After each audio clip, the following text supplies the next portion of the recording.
Matahari belum juga terbit. Cahaya redup pagi menyelimuti desa kecil. Di dapur tua sebuah rumah beratap genteng. Pak Tu, seorang kakek berusia 70 tahun, sedang sibuk mempersiapkan. Tangannya yang kurus dan keriput. Dengan hati-hati menata sayuran segar yang baru dipetik dari kebun ke dalam keranjang besar. Ikatan kangkung hijau segar. Beberapa buah terong ungu mengkilap. Dan beberapa labu kecil tertata rapi. Menunggu untuk diantar ke pasar untuk dijual. Kehidupan Pak Tu sederhana saja. Di usianya, seharusnya ia beristirahat. Tapi ia masih ingin bekerja. Melakukan sedikit pekerjaan untuk mengusir kebosanan. Sekaligus mendapatkan uang untuk membantu anak-anaknya. Ia sering berkata begitu pada dirinya sendiri. Setiap kali ada orang yang menyarankan untuk beristirahat. Ia tinggal sendirian di rumah kecilnya. Istrinya telah lama meninggal, anak-anaknya semua bekerja jauh. Setiap pagi ia bangun pagi-pagi sekali. Mengayuh sepeda tuanya membawa keranjang sayur ke pasar. Berbaur dengan kehidupan ramai para pedagang. Baginya, pasar bukan hanya tempat mencari nafkah, tetapi juga tempat untuk bercakap-cakap. Bersosialisasi dengan teman-teman lamanya. Pagi itu, seperti biasa, Pak Tu dengan hati-hati memeriksa kembali keranjang sayurnya. Meletakkannya di sepeda tuanya yang setia lalu mengayuhnya. Keluar ke jalan yang dingin di pagi hari. Membelai wajahnya yang keriput. Namun hatinya tetap terasa hangat. Ketika melewati jalan besar dekat pasar, Pak Tu menggenggam erat stang sepedanya. Dengan hati-hati mengendalikan sepedanya melewati mobil-mobil yang terparkir rapat. Tiba-tiba, ketika hendak berbelok ke gang kecil, sepedanya oleng. Suara benturan terdengar membuatnya terkejut. Sepedanya kehilangan keseimbangan, keranjang sayurnya jatuh. Beberapa ikat sayur dan beberapa butir telur berguling-guling di jalan. Ia menoleh ke belakang. Melihat mobil hitam mengkilap terparkir di pinggir jalan.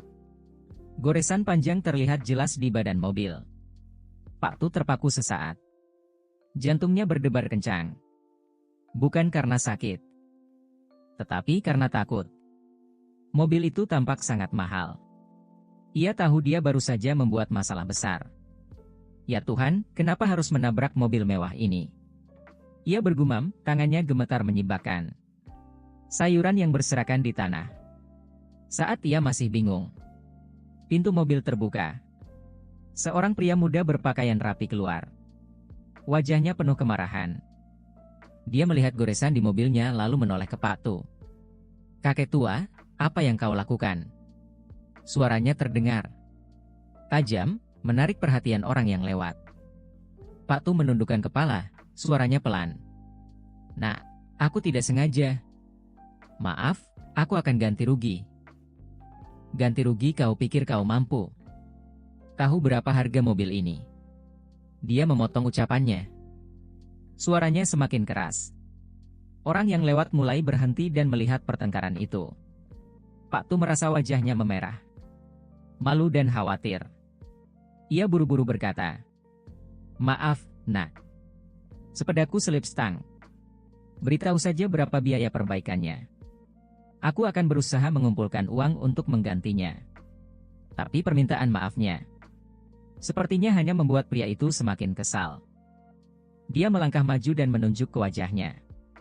"Mengumpulkan uang, kau tahu kapan kau bisa mengumpulkan cukup uang? Kesalahanmu, kau yang harus tanggung jawab. Sudah tua, kenapa tidak di rumah saja dan istirahat? Keluar jalan hanya menyusahkan orang lain." Kata-kata itu seperti pisau yang menusuk hati Pak Tu. Ia hanya bisa menundukkan kepala. Tangannya gemetar, memunguti sayuran dan telur yang pecah.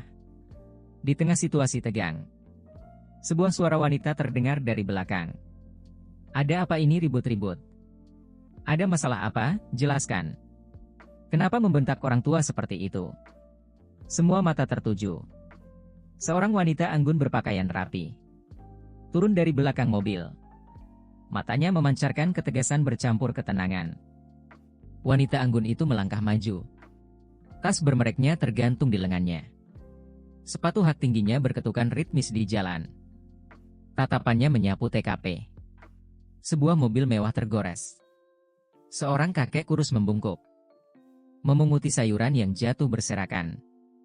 Dan kerumunan orang yang penasaran berdiri di sekitar. Dia sedikit mengernyitkan dahi. Suaranya rendah tapi berwibawa. "Ada apa di sini?" Sopir muda itu, yang baru saja memarahi Pak Tu, berbalik ke arah wanita itu. Wajahnya langsung berubah. Kesombongannya lenyap, digantikan oleh rasa hormat yang jelas. Dia menundukkan kepala dengan sopan. "Kak," kakek ini menggores mobil kakak dengan sepedanya. "Saya hanya sedang menanganinya." Menangani bagaimana sampai kau membentak seperti itu?" Dia menatapnya, matanya tidak menyembunyikan ketidaksenangannya. Sopir itu bingung dan tidak berani bicara lagi. Melihat itu, dia berbalik ke Pak Tu dengan suara yang lebih lembut. "Kakek, apa kakek baik-baik saja? Apakah kakek terluka dimanapun?" Pak Tu mendongak. Matanya berkaca-kaca karena tekanan dan rasa malu. Dia menggelengkan kepala, suaranya gemetar. "Terima kasih, Nona. Saya baik-baik saja. Saya hanya kehilangan kendali setir. Maafkan saya, sungguh maaf." Dia memandang Pak Tu sejenak lalu mengangguk pelan. Matanya melembut, tetapi tetap mempertahankan ekspresi seriusnya. Ketika berbalik ke arah sopir, mobilnya memang tergores, tapi tidak parah. "Kenapa kau memarahi kakek seperti itu? Apa kau tidak tahu sopan santun? Beliau sudah tua, wajar saja kalau beliau hilaf. Kita perlu menyelesaikan masalah ini. Tapi bukan dengan cara mengintimidasi orang tua." Sopir itu menundukkan kepala, bergumam pelan. "Maaf, Kak. Saya agak cepat marah." Wanita itu menghela nafas dan menggelengkan kepala, seperti tidak puas. Lalu berbalik ke kerumunan yang sedang menonton. "Tolong, jangan berdiri di sini lagi. Saya akan menangani masalah ini."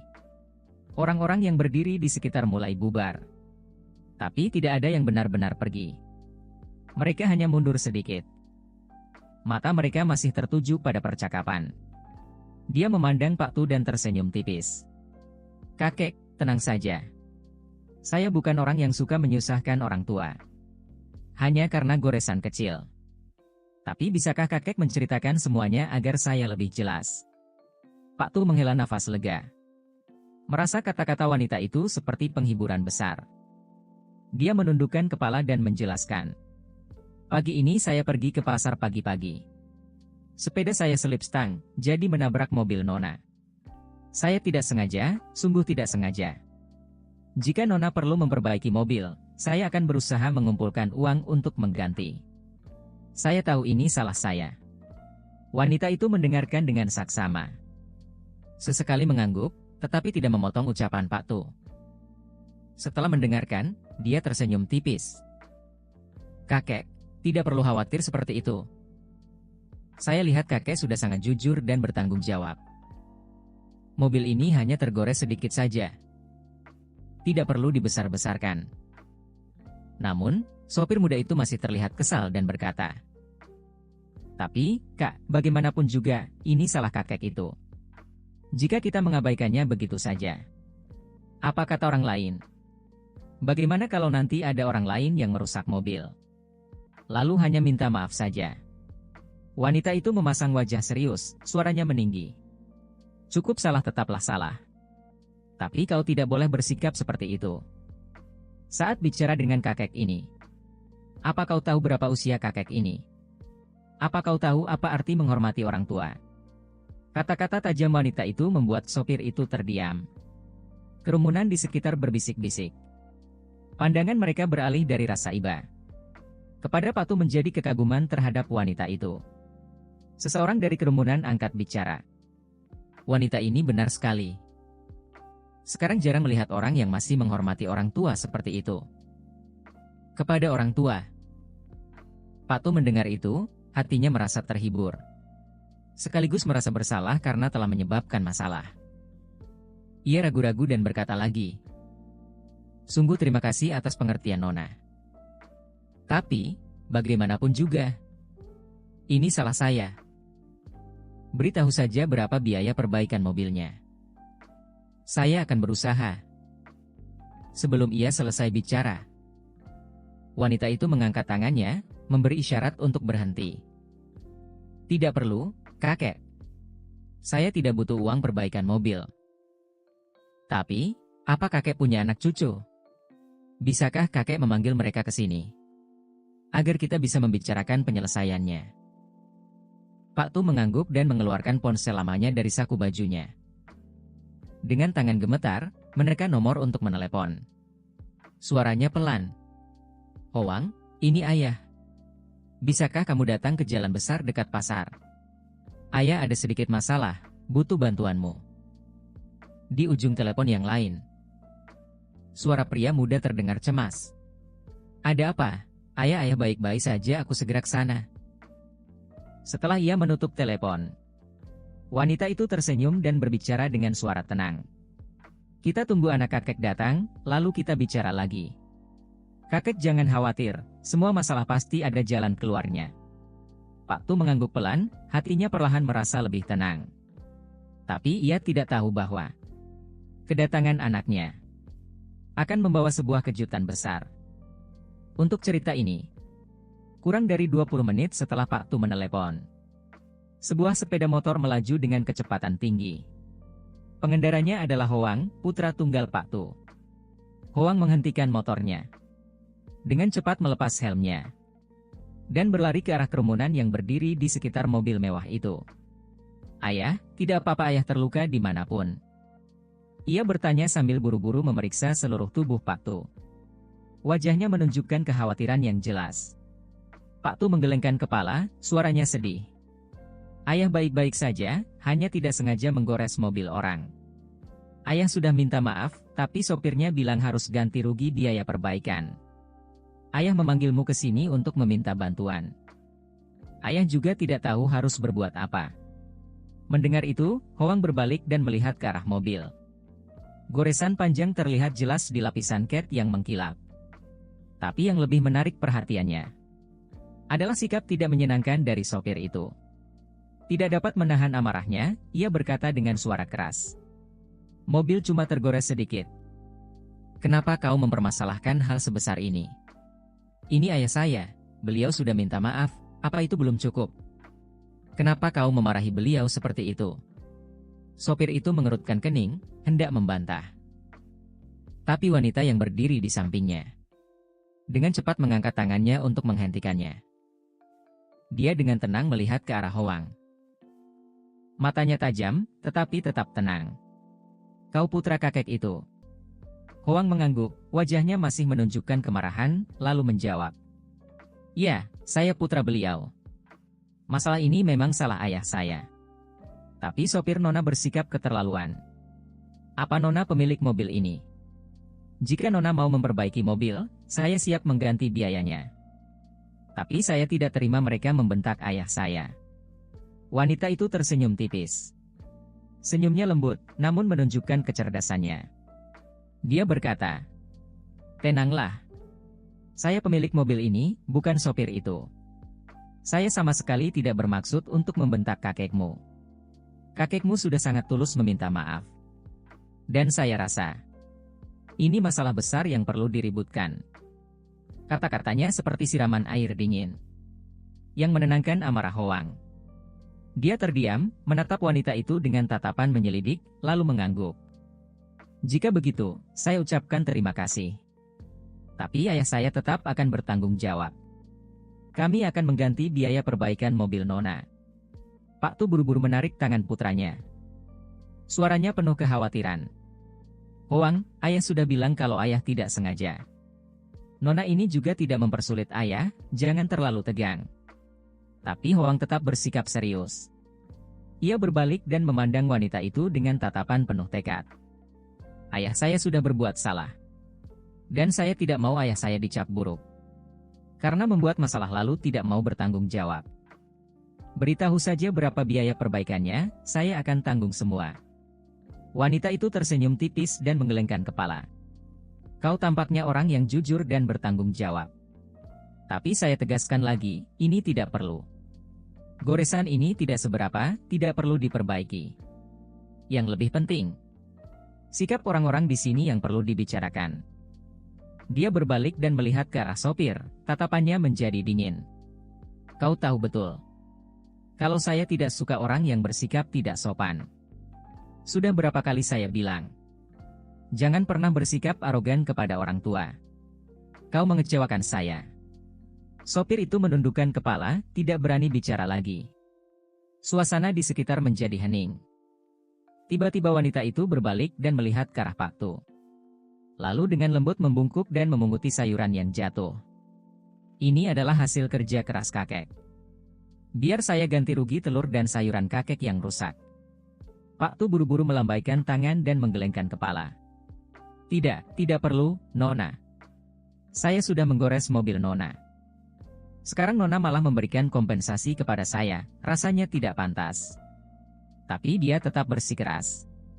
Dia mengeluarkan selembar uang besar dari dompetnya dan memberikannya kepada Pak Tu. Kakek, ambillah. Ini bukan uang untuk perbaikan mobil, melainkan kompensasi untuk kerja keras kakek. Anggap saja saya membeli sayur dan telur ini. Kerumunan di sekitar kembali berbisik-bisik. Beberapa orang mengagumi kebaikan hati wanita itu. Yang lain merasa terkejut dengan cara dia menangani situasi. Hoang berdiri dan memperhatikan, hatinya merasa lebih tenang. Dia menundukkan kepala dan berkata kepada wanita itu, "Terima kasih, Nona, karena tidak mempersulit ayah saya. Hari ini saya terlalu gegabah, mohon dimaafkan." Wanita itu tersenyum. Menjawab dengan suara lembut namun penuh makna. "Tidak apa-apa. Saya hanya berharap kau dan sopir ini bisa belajar. Satu pelajaran, jangan pernah membiarkan amarah mengalahkan rasa hormat kepada orang lain. Terutama kepada orang tua. Dunia ini sudah cukup kacau. Sedikit kebaikan hati akan membuat segalanya menjadi lebih baik." Kata-katanya membuat Hoang dan kerumunan di sekitarnya terdiam. Merenung. Ketika semuanya tampak sudah berakhir, wanita itu memandang Pak Tu sekali lagi dan menambahkan, "Kakek orang baik. Kakek telah mengajari anakmu sebuah pelajaran tentang tanggung jawab dan kemanusiaan. Saya sangat menghargai itu." Kata-katanya seperti sinar yang menghangatkan hati Pak Tu. Tapi ia tidak tahu bahwa itu belumlah akhir dari kejutan dalam cerita ini. Setelah semuanya tampak mereda, wanita itu berbalik dan memandang Pak Tu dan Hoang. Matanya menunjukkan ekspresi termenung, seperti sedang mempertimbangkan sesuatu. Akhirnya, dia tersenyum lembut namun penuh arti. Dan perlahan berkata, "Kakek, saya tidak ingin mempersulit kakek atau anak kakek. Tapi ada beberapa hal yang ingin saya katakan sebelum pergi." Baik Pak Tu maupun Hoang terkejut. Mereka mendengarkan dengan penuh hormat. Sementara itu, kerumunan di sekitar juga enggan untuk pergi. Wanita itu melanjutkan. Suaranya lembut dan penuh emosi. "Sebenarnya, saya sangat memahami keadaan kakek, karena dulu keluarga saya juga pernah miskin. Saya dibesarkan di desa. Saya juga pernah melihat ibu saya berjualan sayur di pasar untuk menghidupi dan membesarkan kami. Setiap kali ibu saya mengalami masalah, saya selalu bertanya-tanya, kenapa orang-orang bersikap dingin kepada pekerja seperti ibu saya. Saat saya dewasa, saya berjanji pada diri sendiri untuk tidak pernah melupakan masa-masa itu, dan tidak akan pernah membiarkan harga diri orang lain terluka hanya karena materi." Kata-kata wanita itu membuat bukan hanya Pak Tu, tetapi juga semua orang di kerumunan terdiam. Beberapa orang mulai berbisik-bisik satu sama lain. Mereka memandang wanita itu dengan rasa kagum. Mobil ini mungkin sangat mahal, tapi itu tidak sepenting rasa kemanusiaan. Goresan di mobil tidak ada artinya dibandingkan dengan nilai rasa hormat kepada orang tua atau empati kepada pekerja keras seperti kakek. Kakek sudah minta maaf, itu sudah cukup. Tidak perlu kompensasi apapun. Dia menatap mata Hoang dan melanjutkan. "Kau anak yang baik, tahu cara melindungi ayahmu. Tapi terkadang, alih-alih marah, kita perlu belajar berkomunikasi dengan lebih tenang. Ayahmu telah mengajarimu pelajaran tentang tanggung jawab. Tapi saya rasa, hari ini kau juga perlu mempelajari pelajaran tentang kesabaran dan mendengarkan. Hoang terdiam. Merasa kata-katanya meresap ke dalam pikirannya. Ia sedikit menundukkan kepala dan berkata pelan. Terima kasih, Nona. Saya akan mengingatnya. Tiba-tiba, wanita itu berbalik ke arah sopir, tatapannya lebih serius. Dan kau bekerja untukku. Tapi sikapmu hari ini sangat mengecewakanku. Aku tidak butuh sopir yang hebat. Aku butuh orang yang tahu bagaimana menghormati dan berempati dengan orang lain. Ingat, jika kau terus bersikap seperti hari ini, kau tidak akan lama bekerja untukku. Sopir itu menundukkan kepala dan bergumam. Saya minta maaf. Saya akan belajar dari ini. Wanita itu sedikit mengangguk. Lalu berbalik ke arah Pak Tu dan Hoang sekali lagi. Dia mengeluarkan kartu nama dari tasnya dan memberikannya kepada Hoang. Jika kau butuh bantuan pekerjaan atau bantuan lainnya, hubungi saya. Saya selalu siap membantu orang-orang yang memiliki kemauan dan welas asih. Hoang menerima kartu nama itu dengan canggung. Membacanya, dan tidak bisa menahan keterkejutannya ketika menyadari bahwa dia adalah seorang direktur yang mengelola sebuah perusahaan besar di kota. Dia tersenyum tipis. Jangan kaget. Saya hanyalah seseorang yang pernah mengalami kesulitan. Jadi saya memahami betul nilai dari kebaikan hati. Akhirnya, dia sedikit membungkukkan kepala untuk memberi hormat kepada Pak Tu, lalu masuk ke dalam mobil.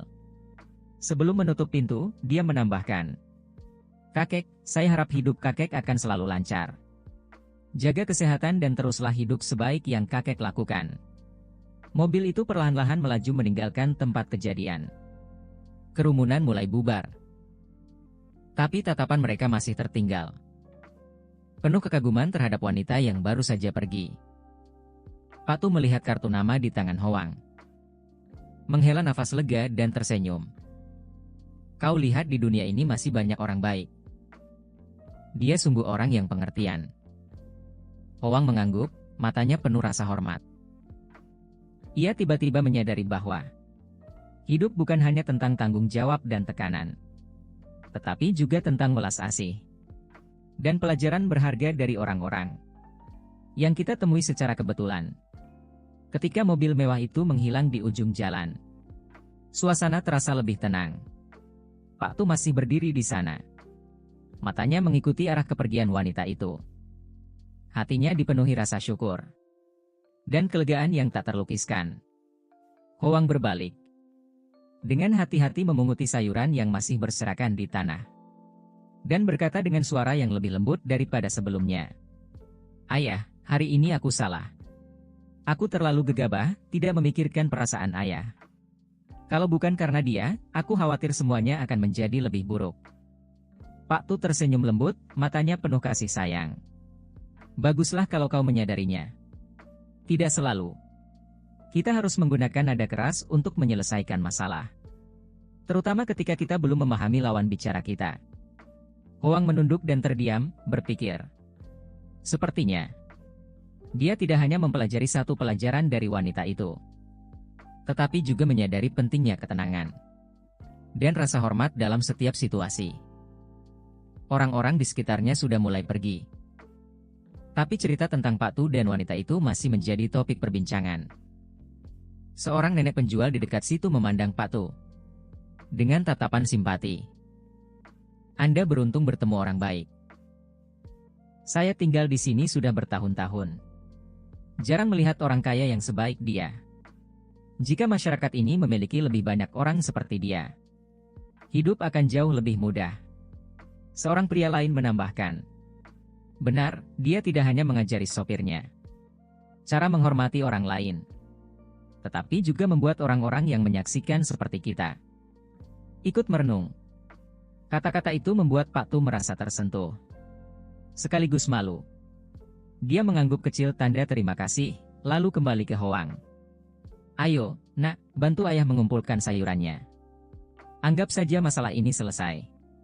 Kita harus melanjutkan pekerjaan kita. Howang mengangguk. Membantu ayahnya membereskan barang-barang yang masih bisa digunakan.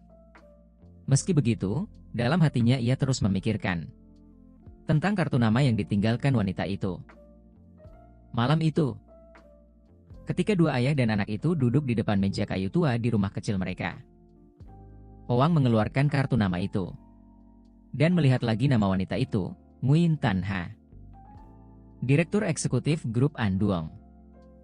Howang termenung sejenak, lalu berbalik ke arah Pak Tu. Dia bilang kalau aku butuh apa-apa, aku bisa menghubunginya. Menurut ayah, apa aku harus mencoba? Pak Tu tampak terkejut, lalu mengangguk. Kenapa tidak? Tapi kau harus ingat, tidak ada yang akan membantumu selamanya. Jika dia memberimu kesempatan, kau harus bekerja dengan kemampuan dan kebaikan hatimu sendiri. Keesokan paginya, Howang memutuskan untuk menelepon nomor di kartu nama itu. Setelah percakapan singkat, ia diundang ke kantor Ibu Tan Ha untuk berdiskusi. Dengan ketulusan dan sikap positifnya, Howang dengan cepat mendapatkan pekerjaan baru di perusahaan Ibu Tan Ha dengan posisi yang sesuai dengan kemampuannya. Waktu berlalu. Kehidupan Pak Tu tetap sederhana seperti sebelumnya. Tapi senyumnya lebih cerah. Howang semakin dewasa. Tidak hanya dalam pekerjaannya, tetapi juga dalam caranya memperlakukan orang lain. Dia belajar untuk bersabar, mendengarkan, dan menghormati nilai-nilai kecil, namun berharga dalam hidup. Setiap kali bertemu ayahnya, selalu menceritakan pelajaran baru yang dia pelajari dari pekerjaan dan rekan kerjanya yang baik hati. Ia juga sering menyebut Ibu Tan Ha, orang yang tidak hanya mengubah hidupnya, tetapi juga membantunya menyadari nilai empati dan belas asih.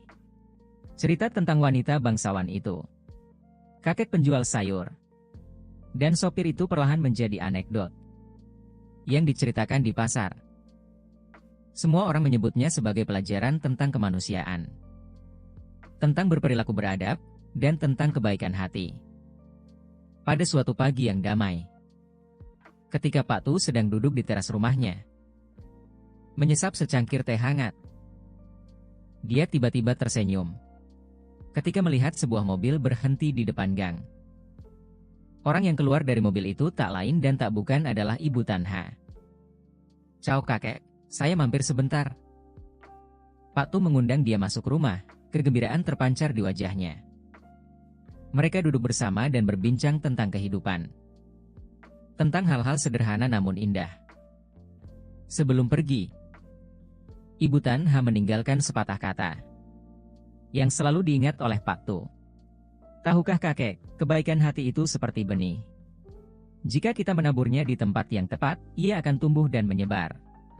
Hari itu, kakeklah yang telah menabur benih itu di hati saya, dan di hati orang-orang di sekitar.